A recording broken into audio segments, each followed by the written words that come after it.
is gently falling outside the window pane, making for an idyllic winter scene, save that it's the middle of May. The road that beckons is currently painted white and not conducive to bike riding, so I sit and contemplate a journey yet to begin.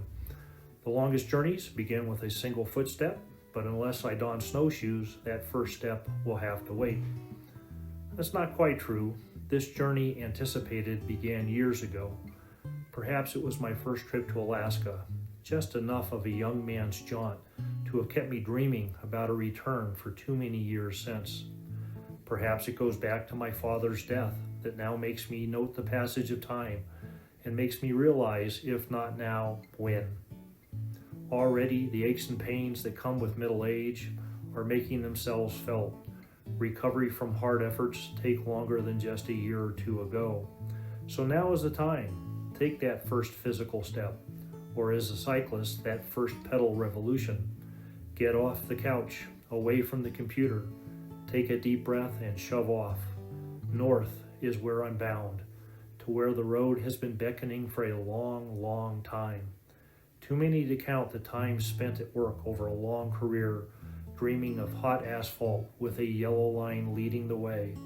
Not to mention the after-work winter riding sessions in the dark, in the snow, in the cold, to maintain some semblance of readiness come spring to head out wherever my bike might take me.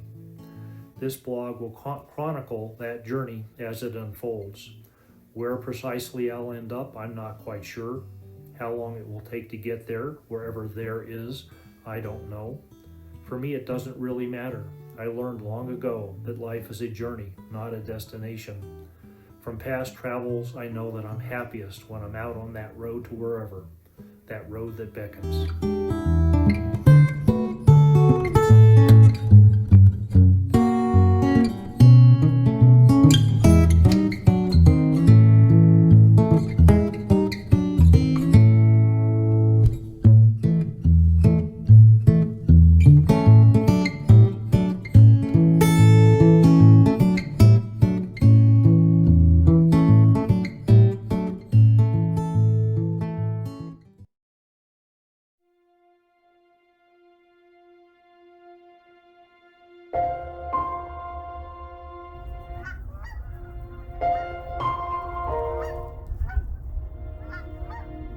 Originally, my intention was to bicycle solo from Denver to Prudhoe Bay, fully self-supported.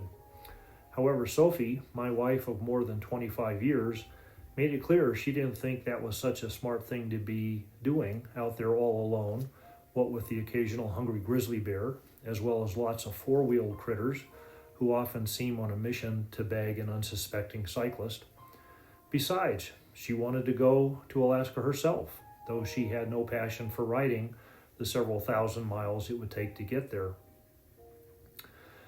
So we went off and bought a Sylvan Go camper, which markets itself as the coolest camper ever. If you aren't familiar with what these campers are, you should check out their website. So it's me, my wife, and a brand new camper. What else could be missing? 10 points and a free trip pass go if you guessed. What else? Canine companionship. Not just one dog, mind you, but two. Aptly named for our intended destination, these two balls of fur are Siberian Huskies, but they do a better impression of being more suburban than Siberian. Yukon and Bentley are rescue pups who adopted us at about 1 year of age after not being so gently welcomed into the world by their human but not so humane original owners. Having found their new forever homes, what do we do but uproot them again and head out on the road? Oh, and since this is supposed to be a bicycle trip, why not load up 4 bikes? And since I hear there are several large bodies of water on the way up there, why not throw in 2 kayaks for good measure? What started out as a self-supported solo bike trek has now morphed into a fully supported caravan with most of the comforts of home thrown in for good measure. So there you have it.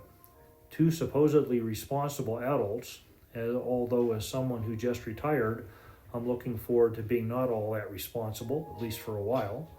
2 snow dogs from Denver, a camper, 4 bikes, 2 kayaks, and all the assorted paraphernalia to support this ungodly load, all either being in or towed by our Toyota van, getting ready to brave I-25 north out of Denver. First stop, Cody, Wyoming, with the serious intent of at some point actually putting butt to bicycle saddle somewhere between home and the Arctic Circle.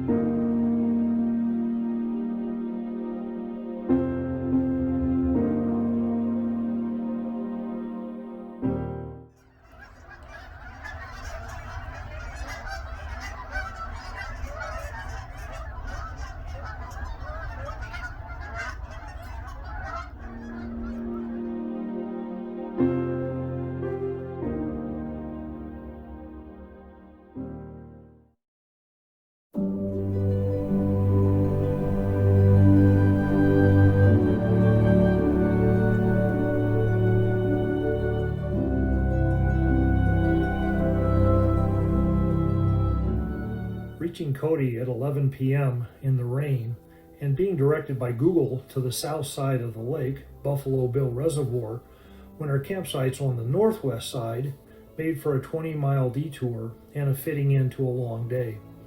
And lest I forget to mention, the wind was blowing, which made setting up a brand new camper tent in the dark and rain even more of a fun exercise. The next day dawned sunny and dry, but still windy. The old saying goes, if the camper's rockin', don't come a-knockin', but today it was only because of the strong west wind coming down from the Yellowstone Plateau 40 miles away. Having driven through Cody many times and always telling ourselves we'd come back and explore what looks to be a fun town, the wind gave us the perfect excuse to spend some time wandering Main Street, which has an eclectic blend of run-of-the-mill tourist shops intermixed with burger joints, Western boutiques, and very friendly people.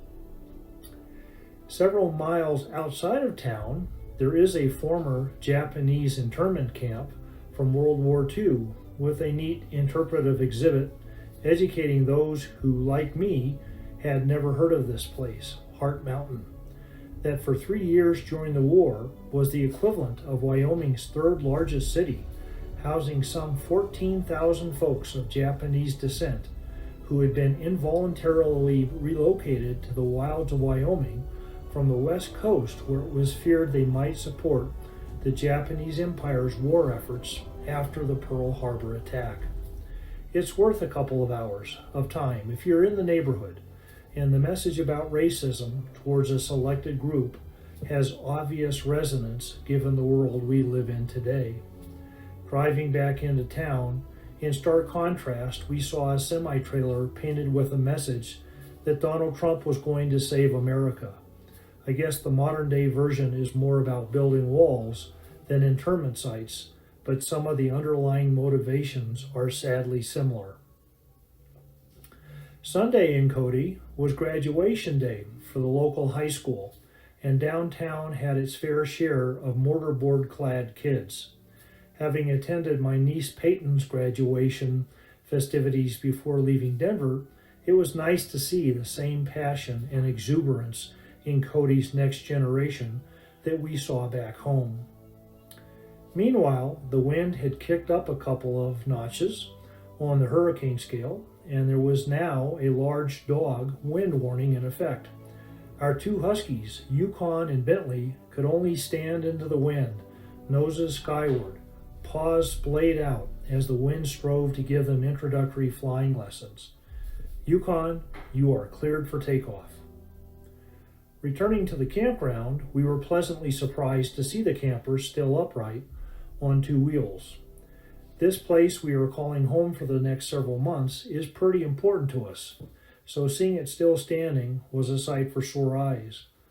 We just didn't anticipate that its first major weather skirmishes would happen right out of the gate.